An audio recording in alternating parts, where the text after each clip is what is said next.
शीला कटारिया, महिला जिला अध्यक्ष गुड़गांव से।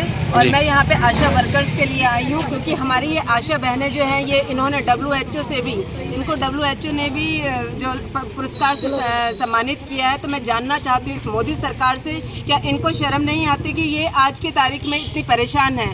ये वो आशा वर्कर है, जो वो आशा बहनें हैं जिन्होंने कोविड के समय में सभी की मदद करी थी और परिवार के रोकने के बावजूद भी इनके अंदर जो भावना है, लोगों के सेवा भाव है, वो अंदर से है, वो पैसे के लिए नहीं आई थी। ये 5वीं क्लास की जो 5वीं कक्षा की योग्यता इनको जॉब पे रखने के लिए थी और आज इनसे MBBS डॉक्टर के काम कराए जाते हैं। तो मैं जानना चाहती हूँ इस मौजूदा सरकार से कि अगर उन्हें MBBS डॉक्टर ही चाहिए थे तो इन आशा वर्कर्स की क्या जरूरत थी, और अगर उन्होंने 5वीं पास महिलाओं को रखा था तो आज उनसे मोबाइल फ़ोनों के काम क्यों कराए जा रहे हैं, उनसे ऑनलाइन काम क्यों कराए जा रहे हैं। साथ ही मैं जानना चाहती हूँ इन्हें ये बंधुआ मजदूर नहीं है आपकी, इन्हें पेड लेबर की तरह यूज़ किया जाता है। आज इनसे थोड़ा सा काम करा दिया, थोड़े से पैसे दे दिए, इस प्रकार से इनकी कोई भी वो नहीं हुई थी, घोषणा नहीं हुई थी कि हम आपको बंधुआ मजदूर के रखे जाएंगे। आज़ादी के समय में हमारे संविधान में जिस प्रकार से लोकतंत्र में लोगों को समानता का अधिकार दिया था, तो मैं जानना चाहती हूँ मौजूदा सरकार से कि ये आशा वर्कर भी उसी टाइम आज़ाद हुए थे।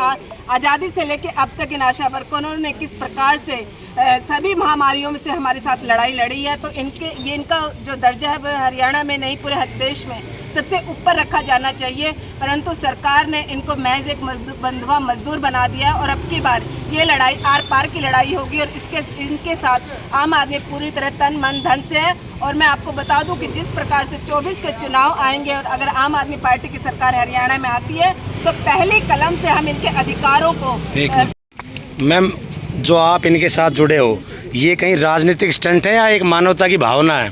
क्योंकि लोगों का ये कहना है कि अदर पार्टियां अभी समर्थन कर रही है आशा वर्करों को, क्या कहना चाहेंगे? मैं आपको बता दूं कि हमारी जो पार्टी है वह शुरू से ही महिला सशक्तिकरण के लिए काम करती आई है। दिल्ली में बसों की सेवाएं मुफ्त की गई हैं, पंजाब में 1000 राशियां महिलाओं को मिली हुई है।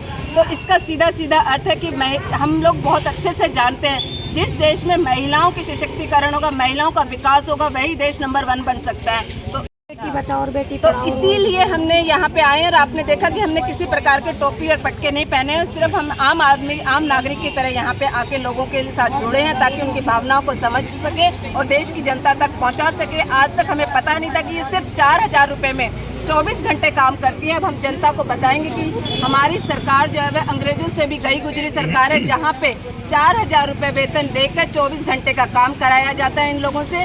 और बदले में इन्हें आपने देखा कि राखी के दिन किस प्रकार से एक हमारी बहन की हत्या कर दी।